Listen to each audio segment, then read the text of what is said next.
자, 뉴스 읽어주는 남자 네 번째 여기 경제 이야기 좀 해볼까요? 자, 중국발 경제 위기설. 자, 많이 나옵니다. 중국과 미국이 무역 전쟁을 하고 있는데 체급이 안 맞아요. 네. 체급이 안 맞습니다. 중국과 미국은. 자, 중국은 지금 명치를 맞았어요. 이미 맞아서 아파하고 있습니다. 근데 자, 문제는 미국은 중국을 때리면서 미국은 근데 자, 보호무역이라는 걸 하고 있잖아요. 미국이 보호무역이라는 걸 하고 있는데, 자, 보호무역이 미국 경제 이익일까요? 손해일까요? 장기적으로 보면 손해입니다. 정치적으로는 이익이에요. 네. 자, 중국이 이제 G2라는 얘기를 들을 정도로 성장을 한 거죠. 네. G2라는 소리를 들으면 성장을 했어요. 세계 무역 순위 2위가 됐어요. 자, 근데 미국한테 두드려 맞고요. 지금 중국의 시가총액이 일본보다 떨어졌어요. 미국한테 두드려 맞고 중국 주가가 미친듯이 떨어지고, 자, 중국의 위안화를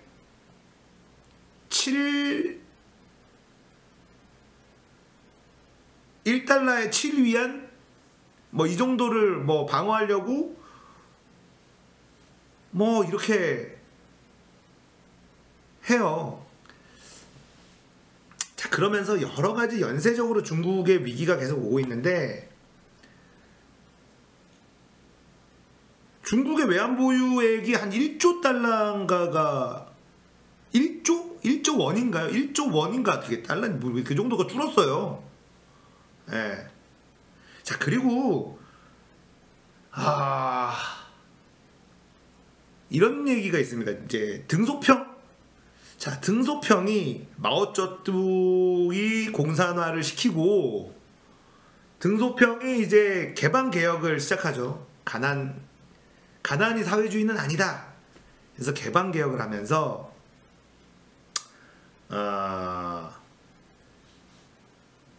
등소평이 흑묘백묘도 유명하고요.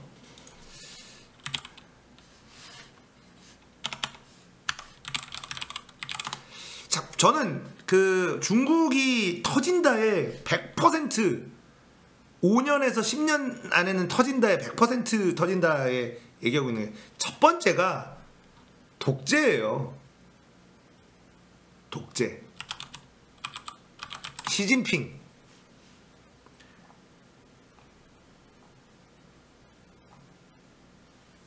시진핑 때문에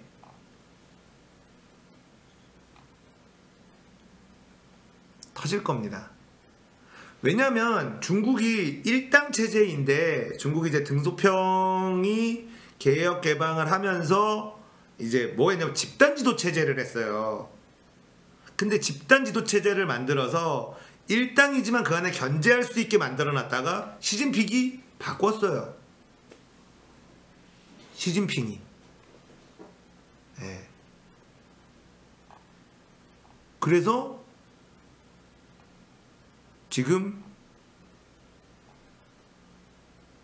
독재화가 됐죠. 그리고 주석의 임기를 무제한으로 바꿨어요.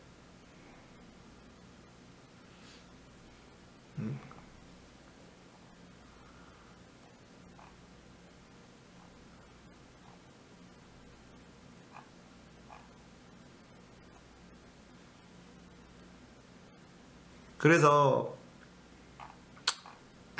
제가 그게 기억이 안 나요. 등소평에 썼던 게 뭐냐면, 우리가 향후 100년 동안은 칼을 숨기고 열심히 노력해야 된다. 그 사자성어를 등소평이 했는데 그게 기억이 머리가 나빠가지고 약간 와신상담 이런 비슷한 뭐 이거를 했고, 그 다음에 뭐 흥묘백묘 이것도 등소평이 한 말이고. 자, 근데 시진핑이요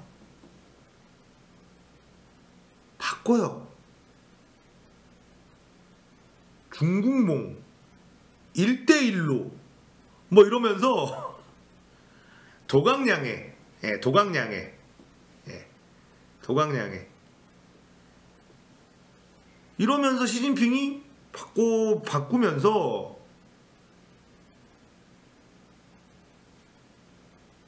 미국한테 등소평이 100년은 도강량해를 해야 된다 이렇게 얘기했었는데 시진핑이 바꾸죠.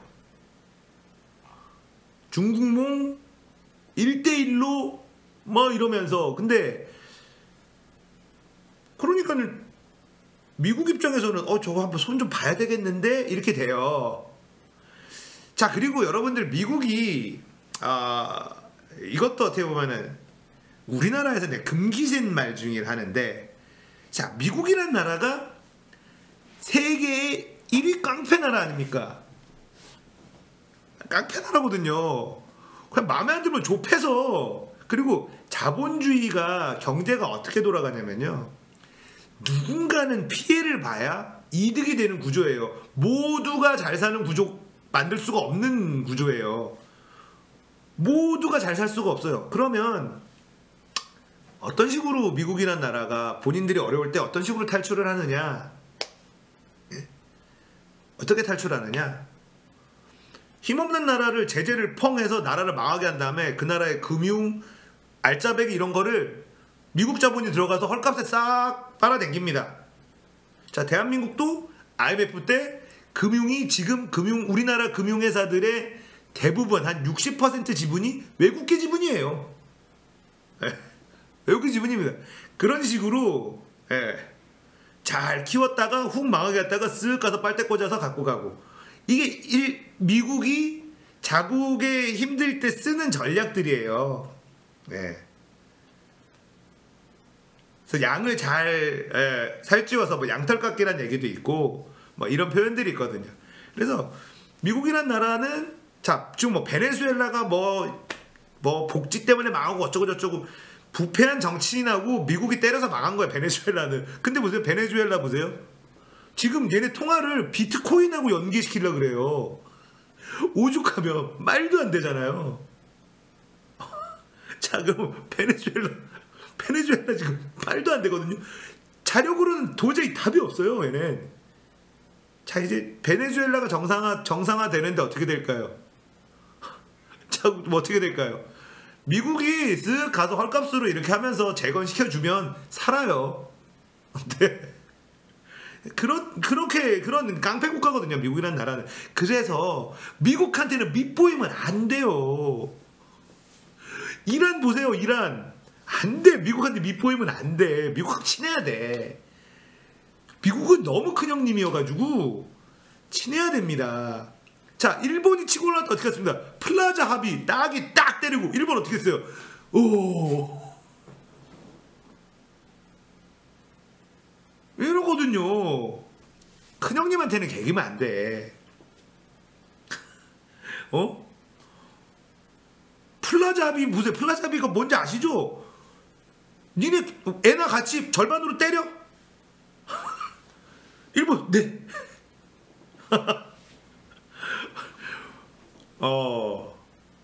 뭐 그런, 거기다가 미국은 미국을 절대 못 이기는 게, 미국은 그냥 달러를 찍어내면 돼요. 어떻게 이깁니까? 쇼미더머니를 치고 시작하는데 뭔 수로 미국을 이겨요? 치트키를 치고 시작한다니까, 미국은. 이길 수가 없어. 자, 그런데 중국몽 1대1로 이러면서 미국하고 맞짱 뜨려고 한 거죠. 그래서 중국의 위안화를 기축통화로 하고 싶은 이런 거를 한 거야. 어? 호호 푹 거기다가 트럼프 딱 대통령 되고 가자 중국 좀 조지자 했는데 중국이 개겼어. 자, 그러면 중국은 왜 개겼을까요? 개기면 안 돼요. 중국은 왜 개겼을까요? 시진핑 때문에. 시진핑이 이익이라서 개긴 거예요. 왜냐? 내부의 문제를 외부로 돌릴 수 있기 때문에. 지금 독재하고 뭐 이런 것들 때문에 내부에 부글부글 하고 있는 걸 외부에 적을 만들어야 되니까. 네? 그래서 이 싸움은 독재자가, 시진핑이라는 독재자가 자국의 이익에 반하는, 개인의 이익 때문에 자국의 이익에 반하는 짓을, 독재자들이 하는 짓들이 이래요. 자기가 다 해먹고 싶은 거죠. 네. 그러니까 지금 이제 중국 언론이나 이런 데들은 미국을 적으로 생각하고 이제 와. 자, 그리고 트럼프도 마찬가지죠. 트럼프도 자, 내부에 무슨 섹스 스캔들이니 뭐니 나오는데 중국, 이란 팍 때리는 거예요. 네. 그러니까 두 명의 지도자한테는 미중 무역 전쟁이 이익이야. 정치적으로 이해관계가 맞아 떨어진 겁니다. 네. 이해관계가 맞아 떨어진 거예요. 그러니까 이게 시진핑이 만약에 집단 지도 체제가 계속 가동되고 있었고 중국에서 일당 독재지만 그 당내에서 그 권력의 견제가 되는 시스템이었다면 이거 아마도 이렇게까지 되지 않았을 거다라고 생각을 해요. 이거 제 개인적인. 자, 그러니까 계속 싸우는데 점점 총알이 떨어져요. 자, 주가는 계속 떨어지죠. 예? 주가는 계속 떨어지죠. 관세는 빵빵 때리죠. 자, 관세 때리면 어떻게 해야 돼요? 기축통화에 욕심이 있는 중국이 환율 방어를 하려고 무리를 계속 하는 거예요. 그리고 환율을 강제로 절하시켜야 수출이 되니까 관세를 하고, 나머지 애들이 지금 너무 무리해서 중국 경제가 거품인데 빚이 너무 많거든요. 빚이 너무 많은데 자, 관세를 빵빵빵 때리니까 수출이 잘 안 돼? 그러면은 인위적으로 평가 절하를 시키죠. 평가 절하를 시키면서 수출을 좀 되게 해야 돼요. 왜 그럼 어거지로 평가 절하까지 해서 수출을 시켜야 되냐? 이미 무리하게 성장시켜놓은 경제가 여기서 한번 멈추면 터지거든요. 그게 터져요. 실제로. 네, 그런 것들이 있기 때문에 인위적으로 억지로 하는 거예요. 결국은 원인은 시진핑의 독재 체제를 때문이다. 시진핑의 독재 체제 때문이다라고 저는 보는 거예요. 그리고 그 시진핑의 독재 체제가 결국은 중국 경제를 망가뜨릴 거다. 중국몽 1대1로 시진핑, 다 시진핑의 독재로 엮이는 거거든요. 자, 1대1로 가지고도 말이 많은데 1대1로가 뭡니까? 동남아나 이런 데다가 자, 우리가 개발해 줄게. 니네 잘 먹고 잘 살게 해줄게. 중국 돈으로. 그 대신에 니들이 이 빚을 못 갚으면 우리가 여기를 얼마큼 사용권을 우리가 갖겠다. 되게 양아치스러운 짓을 하고 있어요. 1대1로가. 굉장히 침략적이고 제국주의적인 짓을 하고 있어요. 네. 그래서 1대1로도 지금 그거를 하기로 한 나라들이 이거 우리 남는 장사 아닌 것 같아 라고 해서 거부당하고 있는 중이고. 네. 자, 그래서 중국 하는 거 보면 19세기 영길리 혐성짓 그대로 하는 거 같은데. 영길리 혐성짓은 뭐예요? 저분 아까부터 뭘 얘기하는데 이해를 잘 못하겠네. 좀 보편적인 언어로 얘기해 주시면. 19세기 영길리 혐성짓이 뭐 진짜 모르겠어요. 제가 무식해서 그런가? 영길리가 영국, 왜 영국이라고 해? 이씨. 좀 무슨 영국 진짜.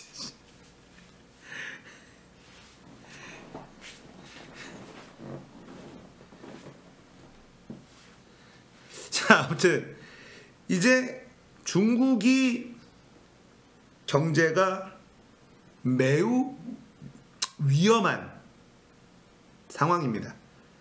피식피식피식 소리가 계속 나요. 소리가 계속 납니다.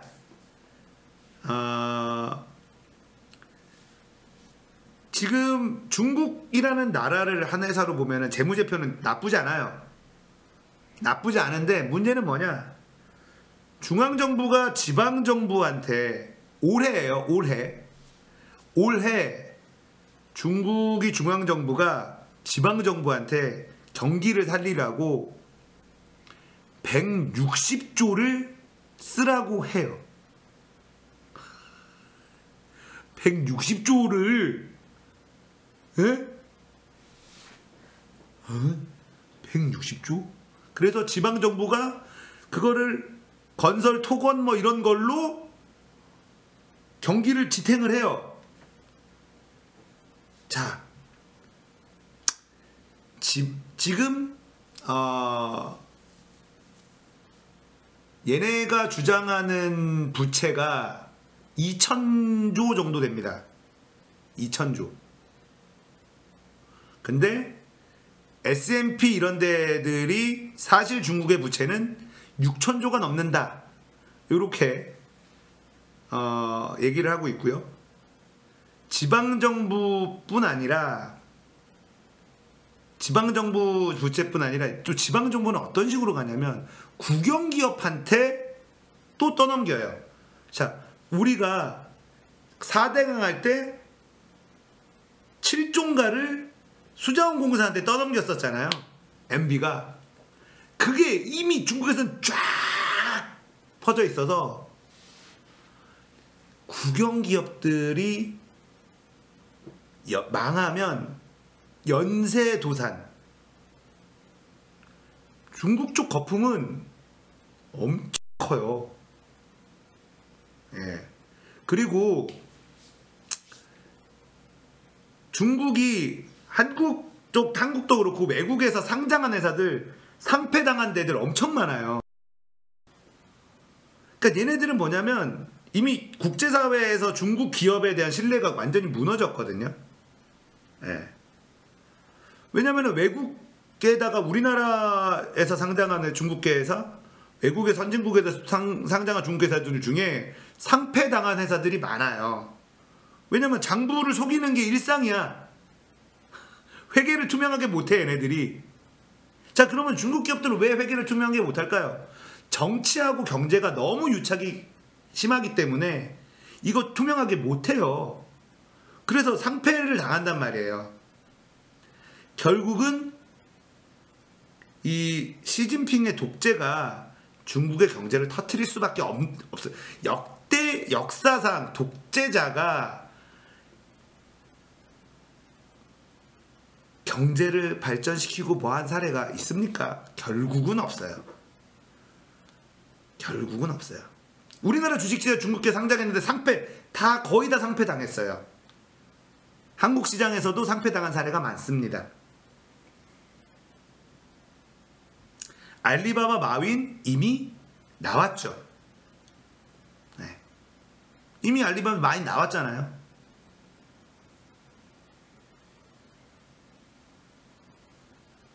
자, 이제 미국이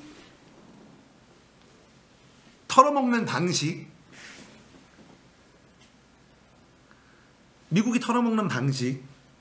자, 제재하고 건드려서 망하게 한 다음에 거기에 있는 알짜들 헐값에 싹 사들이고 이런 것들. 예. 이 방식이 있는데 중국이라고 못할 것. 미국은 합니다. 자, 그리고 미국은 중국을 완전히 망하기 일보 직전까지도 만들 수 있어요. 네. 근데 트럼프가 하는 거 보면 관세를 2배로 올릴 수도 있다. 또 뭐가 있냐면요, 여러분, 판빙빙 얘기가 나와서 왕치산이라는 사람이 있습니다. 왕치산이라는 사람이 판빙빙하고 섹스 동영상을 본 적이 있다라고 얘기한 사람 미국에 망명을 했어요. 부동산 부자인 중국의 기업가 누군가가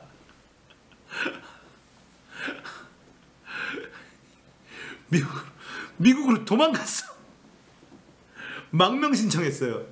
자, 시진핑이 그러면은 이 독재를, 주석의 임기를 무한대로 할 수 있는 거를 한 명분이 뭐냐면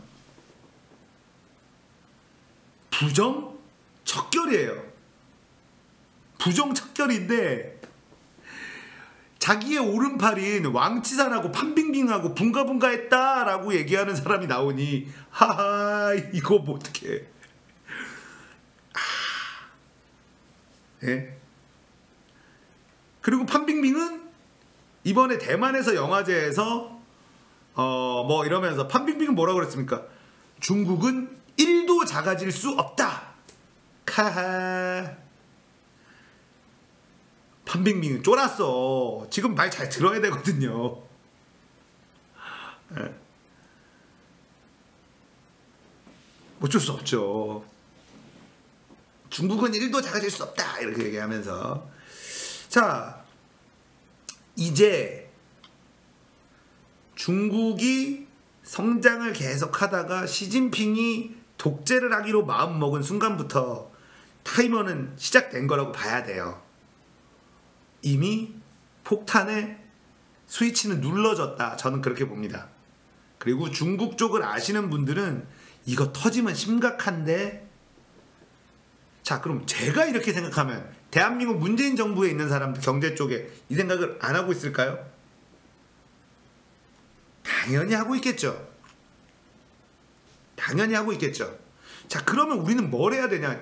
중국 터지면 우리 난리 나요. 중국 터지면 우리 난리 납니다. 당연히 난리 나겠죠. 미국 터져도 난리 나는데 중국은 더 난리 나죠. 그래서 문재인 대통령이 뭐 했습니까?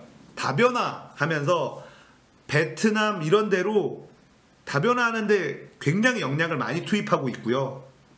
예, 그쪽으로 외교도 굉장히 많이 하고 있고, 거기다가 예, 그런 것들, 이런 거 지금 그 준비하는 거예요. 그 준비하는 거예요. 그 준비하고 있고, 또 저는 어떻게 보냐면 부동산 9.13 대책으로 부동산 지금 잡으려고 하고 있잖아요. 부동산 거품이 외부 요인으로 터지면요, 회복이 진짜 힘들어요. 회복이 진짜 힘들어서 자력으로 이 거품을 어느 정도 꺼트려놔야 외국발 위기가 왔을 때 부동산 폭락을, 그러니까 자력으로 부동산 거품을 꺼트려야 돼요. 그게 아니고 외부 요인으로 가면 심각한 상황이 나온다는 겁니다. 그래서 부동산도 거품도 외부가 중국발에서 터지는 게 아니라 내부의 힘으로 거품을 터트려야 되고, 그리고 수출입 다변화해서 동남아 쪽으로 넓히고 있고요. 네, 다 넓히고 있고. 자, 이런 게 이미 정부 쪽에서도, 자, 미국발 모기지 때문에 우리 휘청할 때 그때 외부 요인으로 우리나라 부동산 작살났어요. 네, 힘들거든요. 엄청 힘들어요.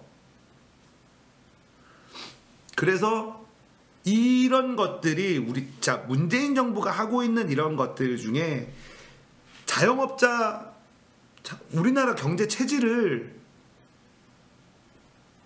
어느 정도 지금 튼튼하게 만들려면 자영업자를 살려야 된다. 자영업자, 우리가 골목 식당을 봐서 알겠지만 망해야 되는 자영업자들 너무 많아요. 예.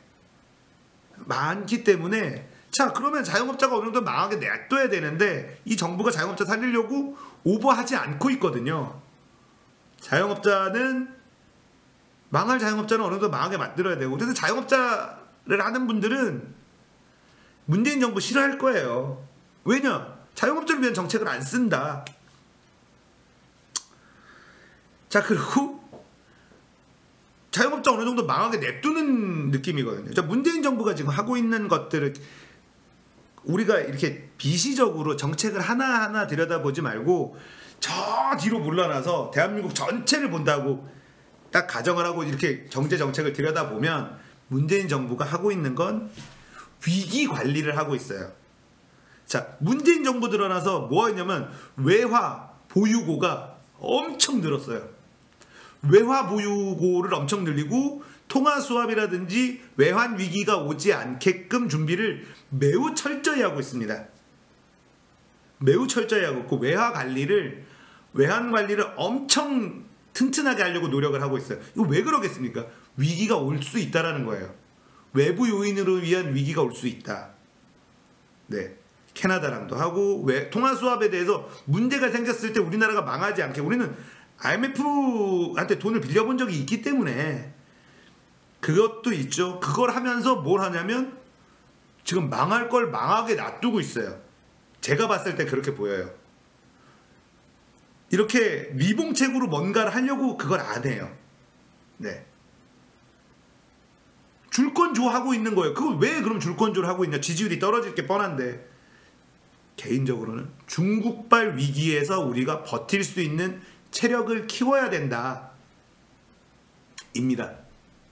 일일이 징징대는 사람을 다 들어주기에는 중국발 터지면 다 죽으니까요. 중국발 터지면 다 죽으면 중국이 터진다는 거를 상정해 두고 경제 정책을 쓰고 있다. 멀리서 보면 그게 보여요. 멀리서 보면 그게 보이는 거예요.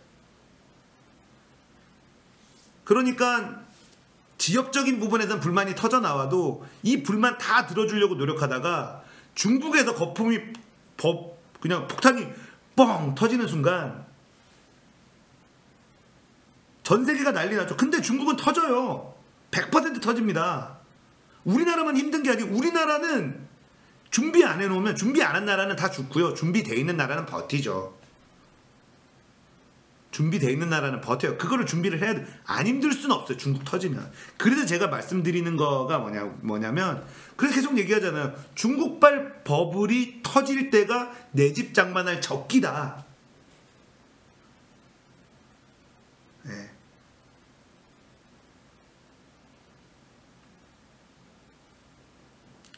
제가 그래서 주장하는 거예요. 부동산 작살 날 거거든요.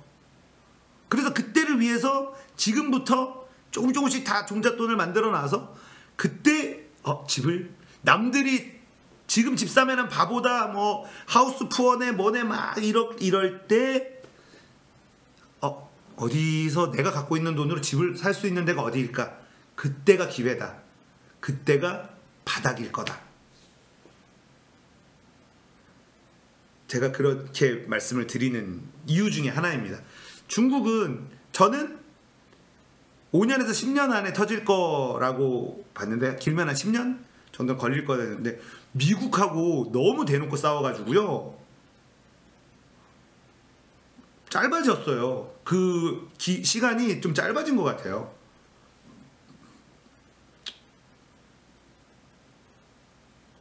네. 맞아요. IMF 때 돈 있는 사람은 오히려 돈 벌었다. 돈 있는 사람이 결국 뭡니까? 준비되어 있는 사람은 돈을 벌었어요. 돈 없는 사람과 돈 있는 사람으로 보지 말고 준비가 돼 있는 사람과 준비가 안 돼 있는 사람으로 보세요. 네. 그러니까 이거를 지금 계속 얘기를 하는 건 그때를 대비하라는 거예요. 국제적인 경제 위기가 왔을 때 우리가 이득을 볼 수 있는 사람이 돼야 되는 거예요. 제가 처음에 말씀드린 거 미국이란 나라는 잘 양을 살찌운 다음에 잡아먹으면서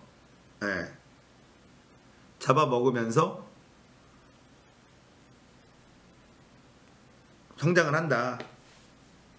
자, 모두가 잘 살 수 없어요. 전 세계 모든 나라가 다 행복하게 잘 살 수는 없습니다. 누군가의 희생을 통해서 우리의 행복이 생겨요. 대한민국도 마찬가지죠. 자본주의 다 마찬가지예요. 미안한데 어디선가 곡소리가 나야 우리가 행복해질 수 있어요. 자, 그러면 우리는 뭐래요? 그 곡소리가 내가 되지 않도록 노력해야 돼요. 그 곡소리 나는 게 내가 되지 않도록 준비를 해야 되죠. 자, 그런 준비를 어떤 식으로 할 거냐? 해야죠. 네. 해야죠. 외부로 탓만 해서는 달라지지 않아요. 외부의 탓만 해서는 달라지지 않아요. 어쩔 수 없어요. 그래도 잘 사는 놈은 잘 살더라. 그래도 가진 놈들은 돈 벌더라. 자영업자 안 된다 그래도 잘 사는 맛집은 미어 터지더라.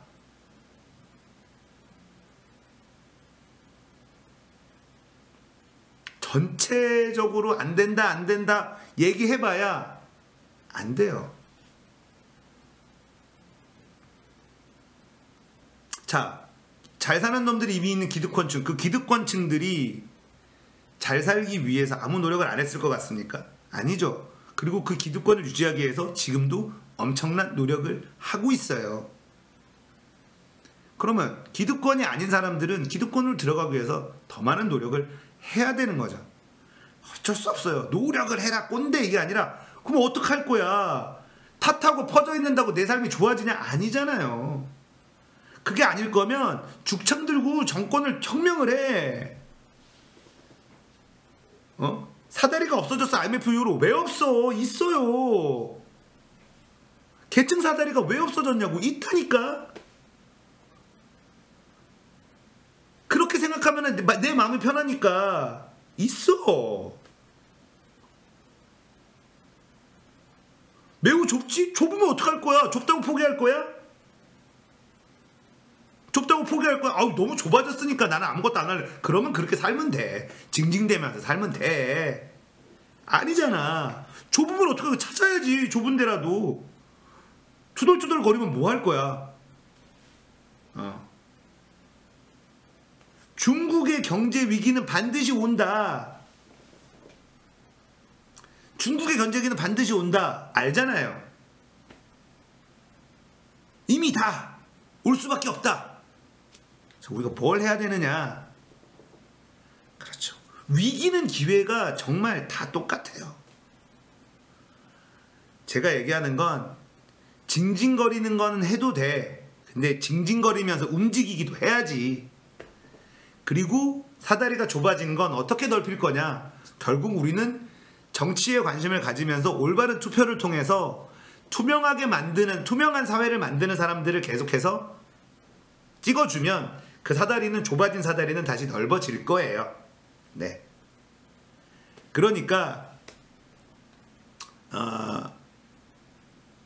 중국이 망하진 않겠지만 중국발 경제 위기는 반드시 오는데, 중국발 경제 위기는 반드시 오는데요. 자, 이걸 지금의 문재인 정부가 하고 있는 경제 정책이나 이런 것들을 보면 대비하고 있는 것이 보여요. 중국발 경제 위기가 대비를 해야 되는 게 보이고, 그러면 우리도 개인 경제도 중국발 경제 위기가 왔을 때 우리가 어떤 이익을 취할 수 있을까? 자, 중국발 경제 위기가 왔을 때 준비 안 돼 있는 사람들은요, 곡소리 날 겁니다. 어마어마하게 곡소리 날 거예요. 네. 어마어마한 곡소리 날 거예요. 그 곡소리가 나야 미안한데 행복해지는 사람이 생겨요. 그래서 제가 얘기하는 게, 우리가 곡소리 나지 않게 하자. 우리가 곡소리 나지 않게 하자. 대한민국 내에서도 쓰러지는 사람 많을 겁니다. 자, 미안한데 그 사람들 편들어줄 여력이 있나요, 내가? 네. 그런 거 없잖아요. 자, 지금 20대들은 뭘 준비할 거 없습니다. 20대들은 그냥 취업 여기저기 알아보고 열심히 그냥 살면 되고 20대들은 거창한 목표를 가질 필요가 없다. 그리고 20대들한테 늘 얘기하지만 뭘 하든 그냥 하세요. 20대들은 뭘 하든 그냥 하세요. 친구들하고 소주 마시면서 더러운 세상 이것만 하지 말고 일단 하세요. 30대는 직장이 있다라고 치고, 자 30대부터는 내가 살고 있는 집이 월세인지 전세인지, 월세면 무조건 전세로 갈아타는 거를 목표로 하세요. 네. 지금 시대에서 가난을 벗어난다. 지금 시대가 다 가난한 부자들 있잖아요. 내가 왜 글로 올라가면 되지? 가야죠. 가면 돼요. 자, 사람들이 헬조선이다, 세상이 더럽다, 힘들다 이런 얘기들이 많이 할 때가 저는 기회다라고 얘기하는 거죠. 남 탓하는 사람이 많으면 많을수록 내가 성공할 확률이 커지는 거예요. 다들 남 탓만 하고 있으니. 예? 안 그렇습니까? 그러니까 전세로 갈아타서 집값 무너져 깡통 전세 되면 알아봐야죠. 월세로 계속 내고 있을 거예요. 무조건 전세로 갈아타야 돼요. 깡통 전세가 되는 집인지 아닌지를 뛰어다니고 정보를 캐보면 알아요. 알 수 있어요. 멍청하게 아무렇게나 그냥 계약서 쓰고 당하지 말고 인터넷에 찾아보면 다 있습니다. 월세 내면서 절대로 돈 못 모아요. 월세는 무조건 전세로 갈아타야 되고요. 네. 월세인 분들, 전세인 분들은 지금보다 좀 더 비싼 전세로 옮기는 걸로 가야 돼요. 그래서 제가 이제 전세자금 대출을 해서 빚을 좀 내서 빚이 파이팅을 만든다. 빡치는 말이지만 어느 정도 현실적으로 맞는 말이기도 하거든요. 네. 자, 그래서 중국발 경제 위기가 와서 부동산이 진짜 와르르 무너질 때 내 집 마련할 수 있는 기회를 잡기 위한 준비를 해라. 이게 팩트예요. 이거 할 수 있습니다. 자, 빚이 파이팅을 만드는 게 뭐냐면 빚을 내잖아요. 이자 내는 게 너무 아까워. 그래서 빚 갚는 거를 내 벌이에 빚 갚는 거를 가장 우선순위로 두게 된단 말이에요. 그러면서 빚을 갚으면서 이자가 줄어들고 이런 재미. 네. 그리고 맞아요. 우리나라가 헬조선이 아닌 이유 중에 하나가 뭐냐면 전세자금 대출, 내 집 장만, 첫집 장만 이런 거에 정부 지원 정책들이 굉장히 많아요. 굉장히 많습니다. 그래서 이런 정보들을 막 찾아다니면서 내 집을 마련하는 것과 마련하지 못하는 거에 인생의 삶의 질 차이가 어마어마하게 달라져요. 이사를 다니지 않아도 되는 주거의 안정이 생기면 여러분들이 그야말로 기득권이 되는 거예요. 주거의 안정만으로도 보여요. 그러면 재테크도 보이고 뭐든 보입니다. 돈을 많이 벌어야지 부자가 되느냐? 돈 많이 벌면 부자가 맞지만 억대 연봉을 받지 않아도 이 돈을 어떻게 굴리고 어떤 식으로 하고, 자, 이런 것들이 굉장히 중요해요. 삶의 질에서.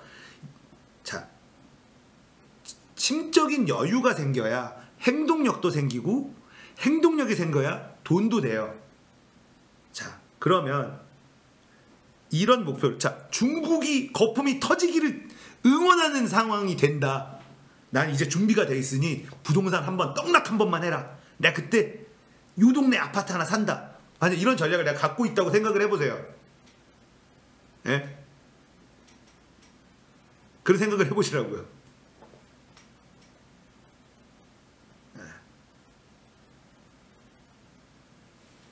달라지는 거예요. 세상을 보는 눈이 달라지는 거예요.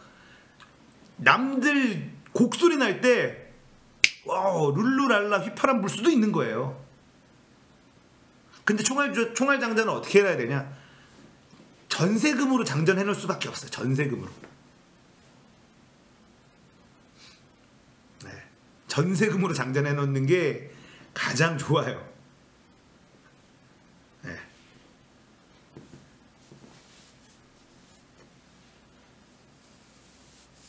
어쨌든 자, 수도권은 떡락하기 힘들어요. 그래도 떡락합니다. 여러분들, 내 집 장만할 때 내가 한 50% 정도만 갖고 있으면 40% 정도 나머지 대출로 사는 거예요. 네. 어느 정도냐면 고점 대비 40%씩 떨어진다니까요.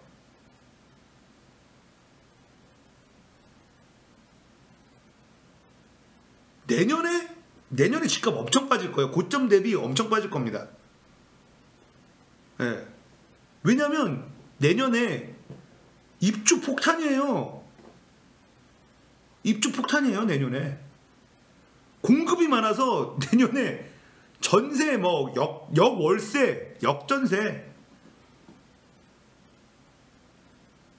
경기도가 너무 많아가지고요. 경기도 입주가 서울 지금 역전세 뭐 난리 나요. 쏟아집니다. 자, 우리나라 건설업계들 있잖아요. 북한하고 뭐 안 되면 줄줄이 망할 거예요. 할 게 없어요. 자, 얘기했잖아요. 미국이 어떻게 돈을 버느냐? 나라 하나 조져서 망가졌을 때 헐값에 산다.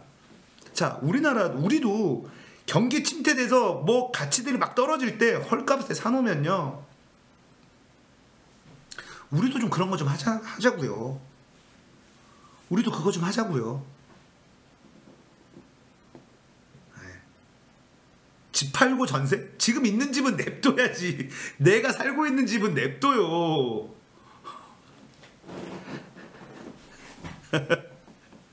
그건 너무 리스크가 크지.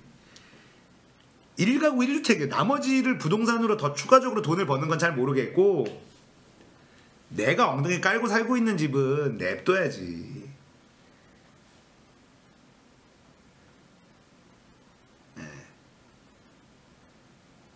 지금 사는 집 팔면 인생 거는 거라. 집이 없는 사람은 한번 걸만한데, 집이 있는 사람이, 자, 제가 얘기하는 게 100%겠습니까? 아니잖아요. 아니면 어떡할 거야.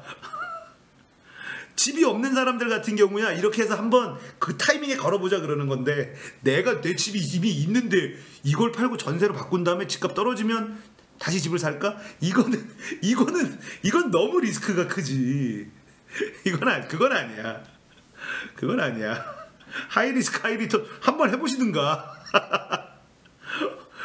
한번 해보시든가. 저라면 안 할 것 같은데.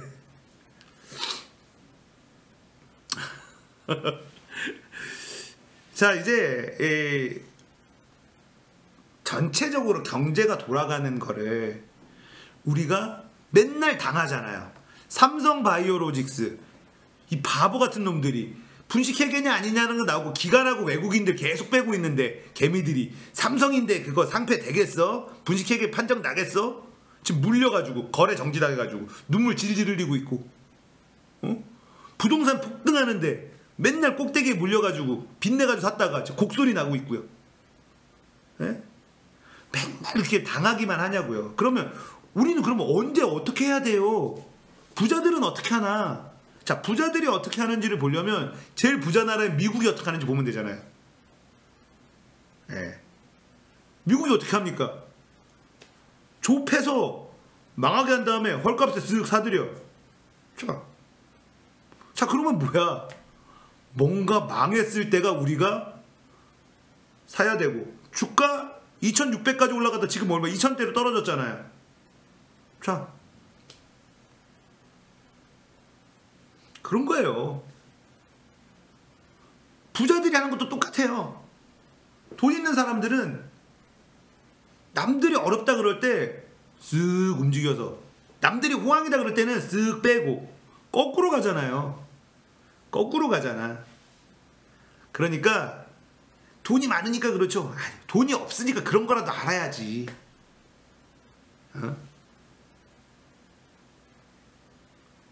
돈이 없으니까 그런 거라도 알아야지. 없는 돈이라도 넣어가지고 이득을 조금씩 봐야죠. 예. 비트코인도 남들 다 잘 된다 그럴 때 빚내가지고 들어가가지고 개 털리고, 예?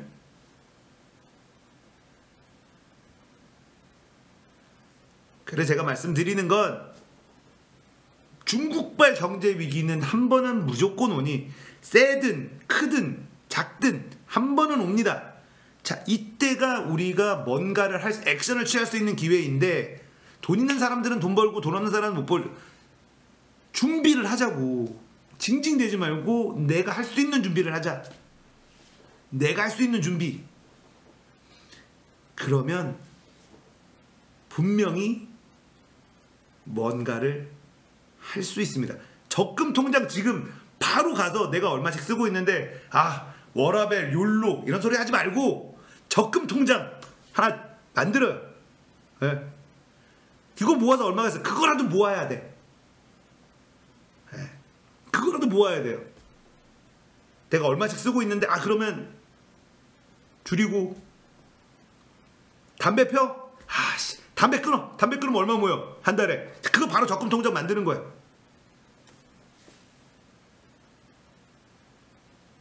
중국발 위기에 나도 한번 좀 점프해보자. 저요? 아니요. 전 적금이나 이런 거는 저희 와이프가 알아서 하겠죠. 저는 이제 일을 열심히 하고 있죠. 네. 담배는 지금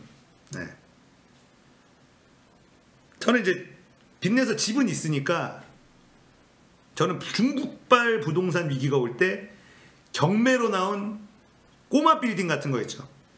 그거를 통으로 사서 나이스게임 TV가 월세를 안 내게, 그러기 위해선 얼마 정도의 총알이 있어야 된다.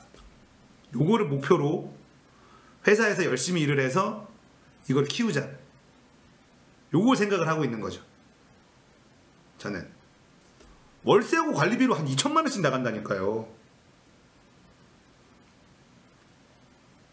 그러면 중국발 경제위기가 터졌을 때 경매로 나온 꼬마 빌딩 같은 거를 알아봐서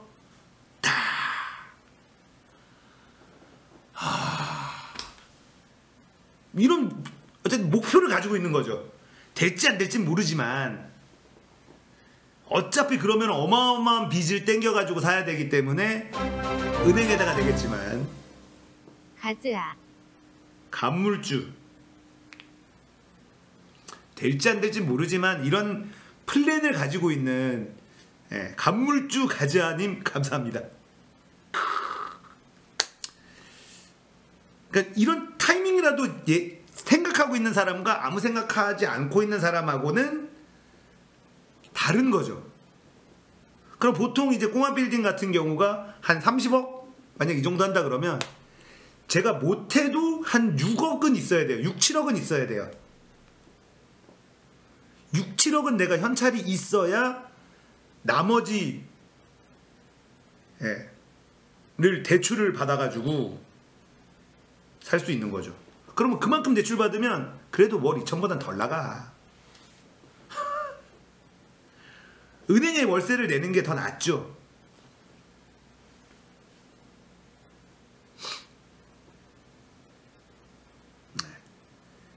그러니까는 여러분 IMF 때도 나라가 거의 망했다 그러지만 지금 살아있잖아요. 우리가 살아있잖아요. 살 사람들은 살아요.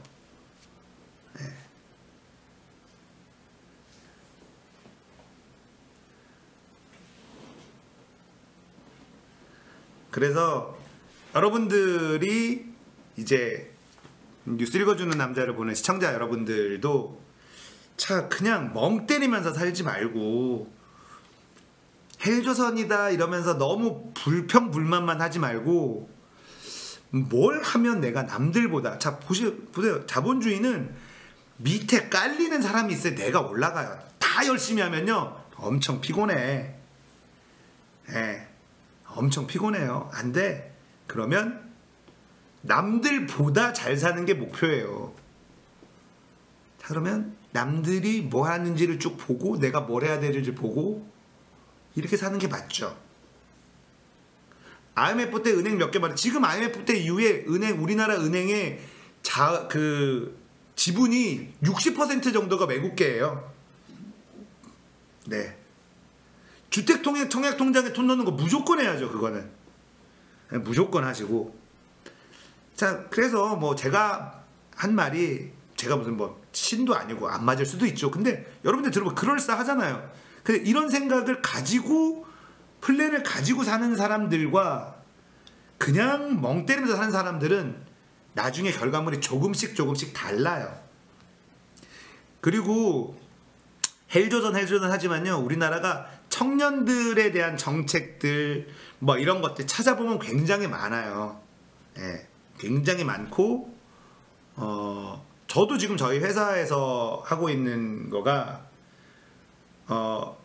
개인이 얼마를 넣고 회사가 얼마를 넣어요. 그러면 청년들 뭐 우대하는 그런데, 그게 3년인가를 넣으면 얼마가 모이고 그것만큼을 정부 국가에서 엎어줘. 내일 채용 공제 맞아요. 그런 거 그거 하는 좋아요. 그런 것들. 예. 그러니까 저도 사실 그런 거 몰랐다가 최근 들어서 정부 정책 이런 것들을 막 찾아보거든요. 중소기업진흥원 이런 데 가서 정보 보고. 네, 그런 거 좋아요. 많아요. 정책들이 되게 준비를 많이 하는데. 예. 나이 제한 걸려서 못했습니다. 아, 맞아요. 나이 제한이 좀 있어요. 나이 제한이 있고. 자, 그래서 여러분들이 생각하는 것보다 정부가 이것저것 많이 하는데 이게 되게 한정된 재화라서 빨리 가서 찾아 먹어야 돼요. 회사 그거 안 해주면 회사가 몰라서 못하는 걸 수도 있어요. 네. 이게 한정된 재화라서 아는 놈들만 계속 해먹거든요. 입에 넣어주지도 않아요. 진짜로. 회사 입장에서 손해 아니에요. 뭐가 손해야? 회사 입장 손해 볼 거 없어요.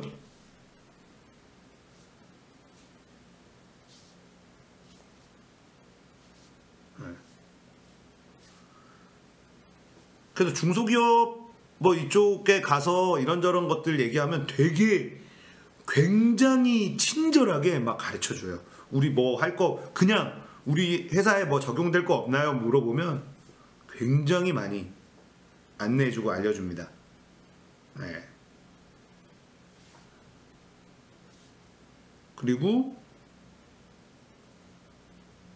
선배보다 더 많이 받게 되는 경우도 있어. 그게 좀 애매하긴 해요.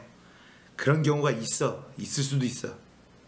지금 최저임금 막 올라오면서 애매한 부분도 좀 있긴 있죠. 아무튼 여러분들, 대한민국에서 청년들한테 뭔가를 해주는 혜택들, 정부 중앙정부에서 하는 게 있고요, 지자체에서 하는 것도 있고 말해서, 특히나 서울이나 경기도 사시는 분들이면 혜택들이 되게 많아요. 서울이나 경기도 지자체 자체에서 하는 사람들이 다른 지역보다 정책들이 굉장히 많아요. 다른 지자체들도 또 많습니다. 있어요. 그래서 여러분들한테만 말씀드리는 거예요. 뉴스 읽어주는 남자 시청자 여러분들한테만 말씀드리는 건데, 찾아 먹어요. 몰라서 못 찾아 먹는 게 엄청 많습니다. 엄청 많고요. 그리고 제가 말씀드렸잖아요. 내 집 마련이, 주거의 안정이 오는 시야의 넓어짐이 인생이 달라지는데, 자, 내 집 마련은 어렸을 때부터 준비할 수 있게 도와줘요. 어떤 식으로든. 방법이 찾아보면 다 있습니다. 다 있어요.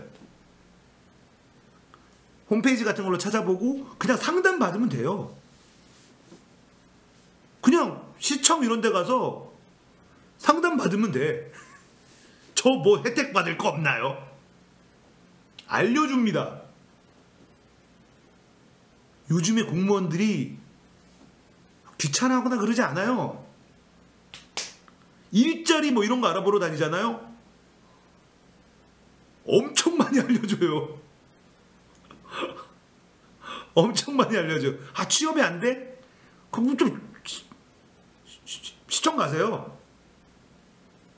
일자리 뭐 이런 코너 있어요. 거기 가서 뭐 쓰고 상담 받으면 이런 게 있구나. 세상이 달라 보일걸요.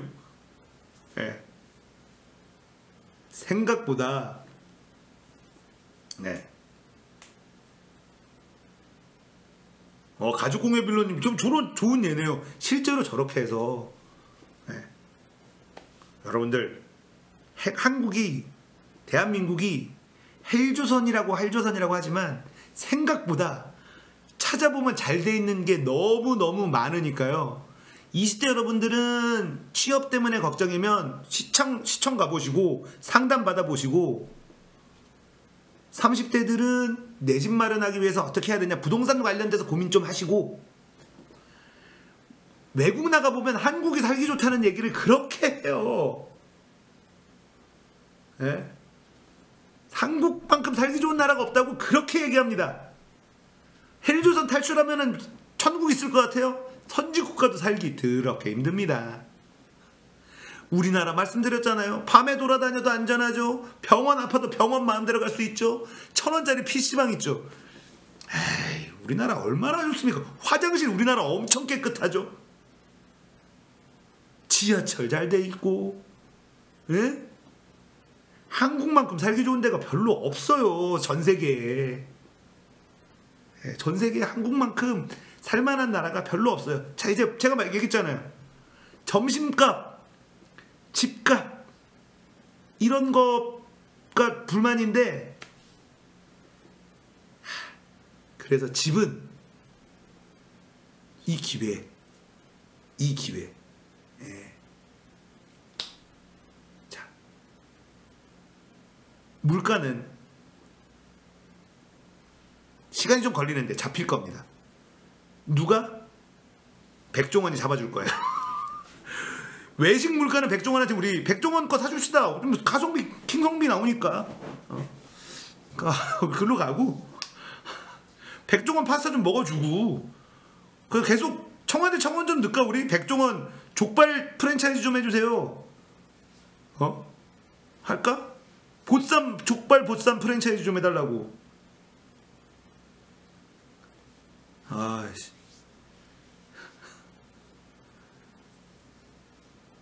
백종원 아파트. 백종원 아파트.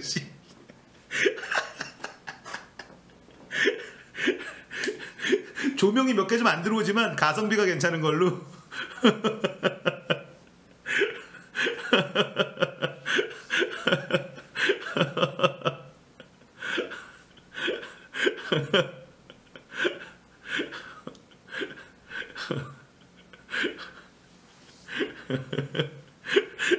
자, 중국 경제 이야기하면서 미국과의 중국의 무역 전쟁부터 뭐 이렇게 우리가 어떻게 준비해야 되느냐. 자, 제가 말씀드리는 게 정답이 아닐 수 있죠. 제가 무슨 엄청 전문가도 아니고.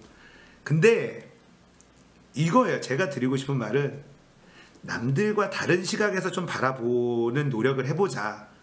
그래서 부자가 되는 거가 목적은 아니고 남들보다 좀 잘 살아보자. 우리가 중요한 건 뭐예요? 남들보다 잘 사는 거예요.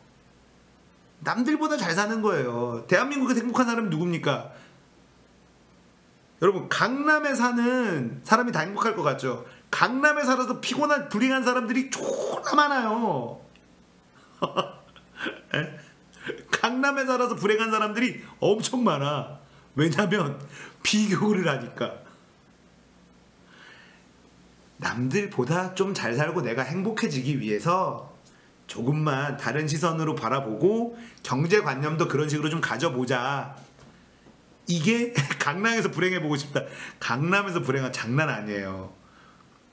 여러분, 연봉이 한 1억인데 서민이 강남에서, 그리고 아버지 부모님 세대에 물려받은 돈이 없어. 그냥 오로지 내 돈으로 외벌이로 연봉 1억이잖아요.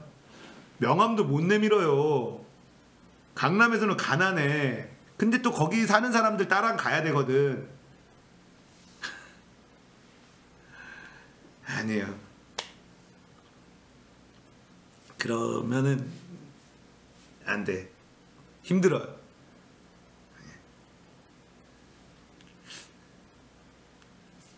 얼마쯤 벌어야 행복하냐고. 안 벌어도 되는 사람들이 강남에서 살면 돼요. 그러면 행복해. 안 벌어도 되는 사람들. 그냥 쓰면 되는 사람들 있잖아. 뭘 벌어? 뭐 이렇게 애써서 벌어야 돼? 이런 사람들이면 행복하죠. 자, 여러분들, 뉴스 읽어주는 남자를 시청하는 우리 시청자 여러분들은 주식 투자를 하더라도 타이밍 좋게, 부동산 투자를 하더라도 타이밍 좋게, 경제활동을 하더라도 타이밍 좋게 할 수 있는 안목을 같이 길러보자. 이 얘기가 핵심입니다. 맨날 개미들 털리듯 서민들 털리듯 똑같은 패턴으로 털리지만 말고 조금 틀어서 볼 수 있는, 그리고 가진 놈들은 우리한테 좋은 정보 절대 주지 않아요. 뉴스에 뭐가 호황이다, 뭐가 잘 된다, 늦었어. 거들떠 보지 마세요. 그거 거들떠 보지 마세요. 늦은 거예요. 늦은 겁니다. 그건. 그래서 우리가 그런 정도의 시각을 가지려고 노력을 하면 조금 더 우리의 인생이 조금 더 나아지지 않을까?